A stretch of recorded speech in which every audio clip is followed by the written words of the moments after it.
Lo primero que tenemos que hacer es dibujar lo que nos dice en el enunciado.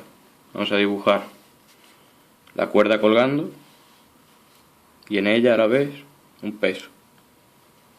Después nos dice que donde está la bola aparece un campo eléctrico y este campo crea sobre esta bola una estabilidad para que se mantenga en el mismo punto, que crea diferentes fuerzas.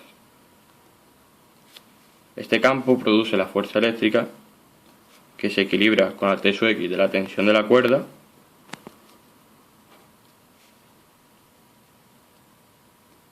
y el peso de la masa se equilibra con la T sub I. La longitud de la cuerda nos dice el problema, que son 0,2 metros pasados ya al sistema internacional. El campo son 10 elevado a 3 newton partido coulombios. La masa de la bola de plástico son de 2 por 10 elevado a menos 3 kilogramos.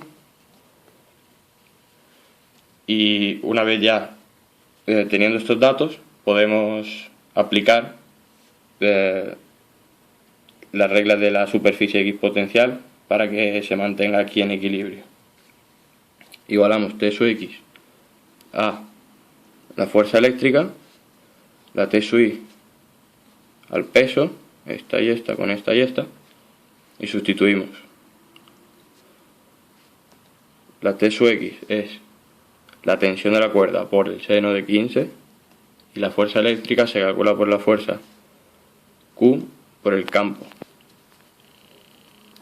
La T sub I se calcula la tensión de la cuerda por el coseno de 15 por el peso, que es masa por gravedad.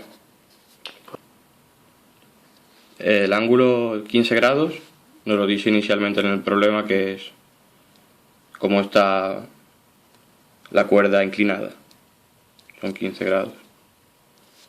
Después, teniendo esto ya aquí, simplemente lo tenemos que dividir. Y lo que tenemos es tangente de 15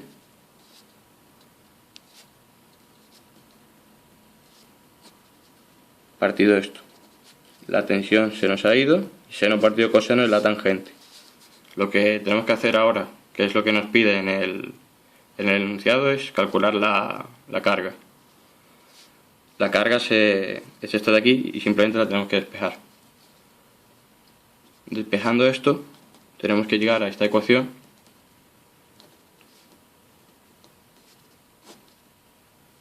y al sustituir los datos, la masa, que ya la tenemos, la gravedad y el campo, que lo tenemos aquí, nos tiene que salir 5,35 por 10 elevado a menos 6 coulombios, y este es el valor de la carga que nos pide.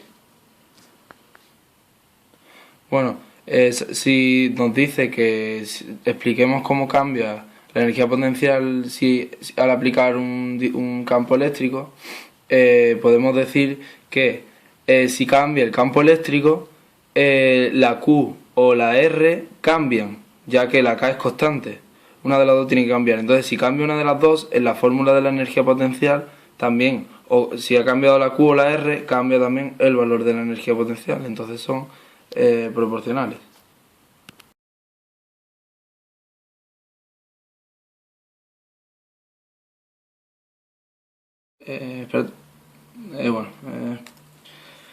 Nos dice que tenemos una carga que va en la misma dirección y en el mismo sentido del campo. O sea, que la carga, vamos a ponerle positiva, va en la misma dirección, o sea, la velocidad va en la misma dirección, el campo, entonces la fuerza eléctrica va hacia aquí también.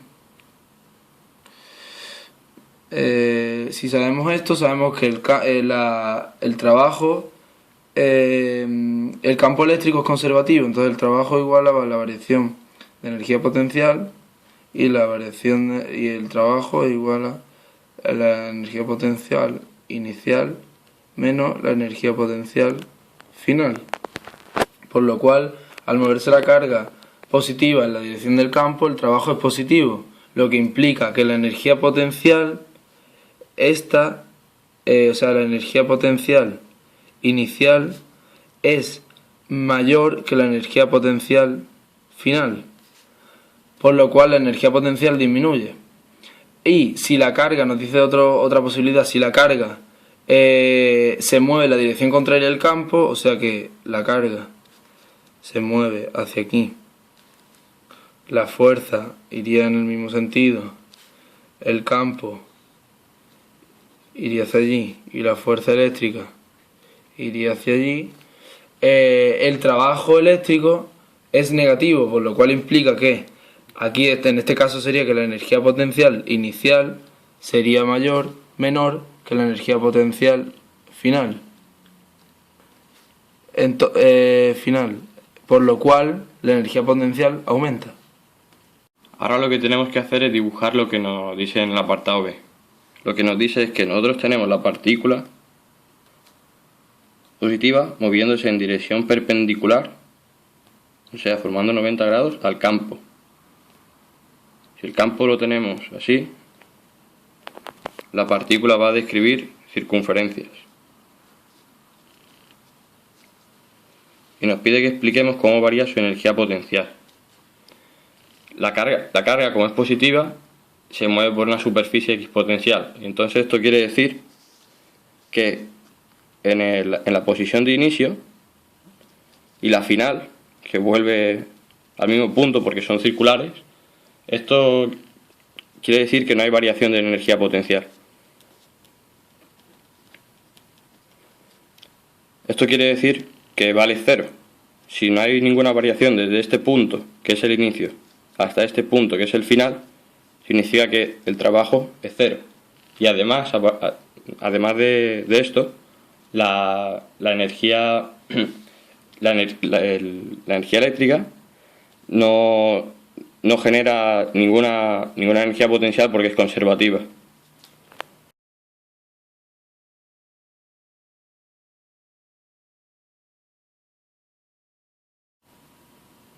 Lo primero que vamos a hacer es dibujar lo que nos dice el problema. Veis que tenemos dos bloques idénticos separados a una distancia. Y a las dos se les suministra una carga. Vamos a decir que las dos son positivas porque dice que se separan. Y la separación que nos dice que se separan 0,4 metros. Esto teniendo en cuenta que se separa incluida la distancia que había entre ellas, o sea, d más 0,4. Para calcular la carga que nos pide, para que se separe esta cantidad, lo podemos hacer mediante la energía potencial del resorte, teniendo la energía potencial elástica, que su fórmula es 1/2 de K por X al cuadrado, que es del resorte, y la energía potencial eléctrica, que su fórmula es K por Q al cuadrado, porque tenemos las dos cargas iguales, partido la distancia más el 0,4 al cuadrado, que lo voy a indicar como X.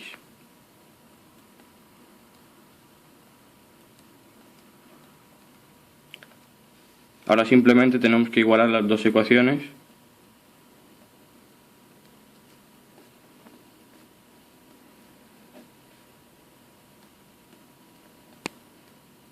Y acá tenemos que despejar la carga. Si la carga la despejamos y hacemos todo el procedimiento correctamente, tenemos que llegar a esta ecuación.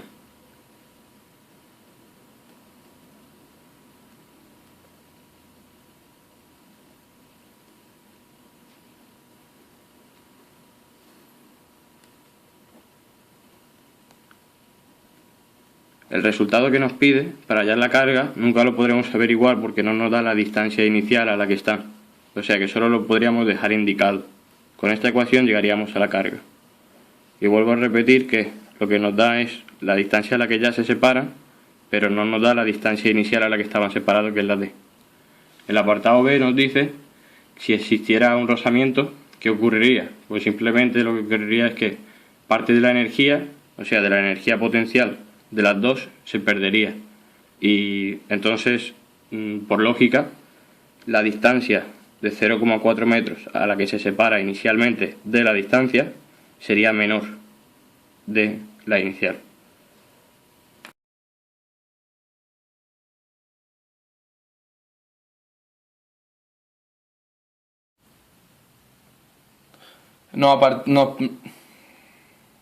¿Sí? nos piden en el apartado A que calculemos el campo que se realiza en el punto medio entre el cable A, o sea, el cable 1 y el cable 2, que por la regla del puño cerrado y el pulgar hacia arriba, sabemos que el campo va en esta dirección. Y en este va en esta dirección, en la misma, en este caso. Por lo cual en el punto medio el campo de B2 va hacia abajo y el campo de B1 va hacia arriba. Por lo cual vamos a calcular el campo B1, que sería, la fórmula sería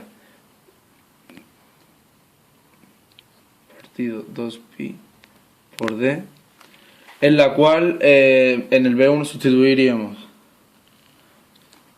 4pi B, la letra esta nos la da el problema, menos 7 por la intensidad del cable 1, y por la distancia sería 0,03 porque está en el punto medio, como hemos dicho. En este sale como resultado 6 por 10 elevado a menos 5, y en el cable 2 nos sale 4pi por 10 elevado a menos 7 por 15 partido 2pi por 0,03 e igual a, y sale esto. Entonces para calcular el campo total en este punto tendremos que hacer la siguiente cosa, restar B2 menos B1, porque si nos damos cuenta esto está situado en el eje Z, por lo cual el eje Z para este lugar es positivo, y para allá negativo, por lo cual B2 sería positivo y B1 negativo, y la resta entre los dos saldría esto, que sería el campo total. Lo que nos pide ahora es calcular el punto en la región del cable de 9 amperios en el que el campo vale 0. Para que el campo valga 0, de aquí, de esta distancia, tiene que cumplirse que B1, o sea que el campo 1, es igual a creado al campo 2. Teniendo lo que hemos calculado antes del campo 1, que es esta fórmula de acá, sustituimos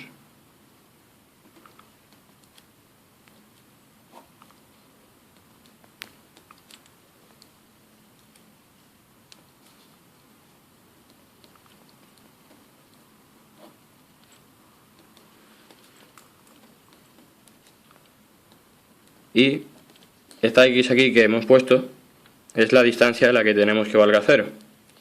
Aquí lo multiplicamos por X, que es la distancia que no sabemos, que era el radio, y aquí otra más.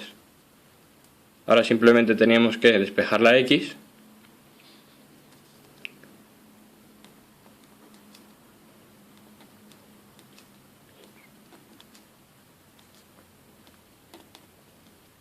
y simplemente ahora, después de sustituir el mu sub 0 el valor y llegar a la ecuación esta, despejamos la X y la distancia a la que tienen que estar colocados para que el campo magnético valga 0 en el conductor 9 tiene que ser esta. Si nos dijese en el conductor número 15, el de 15 amperios, tendríamos que colocar el menos X en el de 9 y la X multiplicada en el de 15.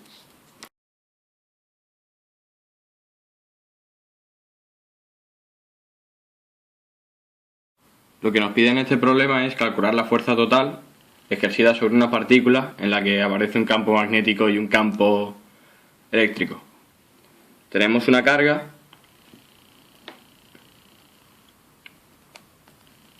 que tiene 3,2 por 10 elevado a 19 coulombs, al menos 19 coulombs. Para calcular la fuerza que ejerce sobre ella un campo magnético, un campo eléctrico, y que a la vez se desplaza, tenemos una fórmula que es la siguiente. Fuerza es igual a la carga al campo eléctrico más el vector que crea la velocidad con el campo magnético. Esto es la fuerza total. Si nos pidiese la fuerza del campo magnético, simplemente quitaríamos el campo eléctrico de aquí. Ahora tenemos que ver el ángulo que forman el vector velocidad con el vector campo, y en el problema no nos indica nada, así que lo consideraremos como si fuese 0. Teniendo que el vector v, la velocidad con el campo magnético, van en el mismo plano, el ángulo que tienen es 0. Entonces esto de aquí valdría 0, y lo que nos quedaría para calcular la fuerza total sería la carga por el campo eléctrico. Si calculamos esto con los datos que nos dan ya expresados en coordenadas en el eje Y y en el eje J, tendremos que 1,28 por 10 elevado a menos 18 y menos 3,2 por 10 elevado a menos 19J menos 6,4 por 10 elevado a menos 19K.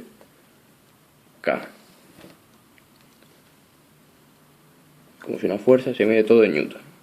Esto corresponde al vector X, al vector Y, y esto parece ser una constante que nos da el problema. Para multiplicarlo tendremos que multiplicar la carga, que también nos la da en coulombios, por cada una de las unidades del campo eléctrico. El apartado B nos pide qué pasaría si la partícula se moviera con velocidad menos v. Es decir, en el primer caso que hemos considerado la velocidad era positiva, y con menos v la velocidad iría hacia la izquierda, el campo magnético seguiría yendo hacia la derecha. El ángulo ahora, en vez de ser 0 grados, sería 180 grados. Entonces no pasaría nada. Seguiría siendo la misma fuerza de antes.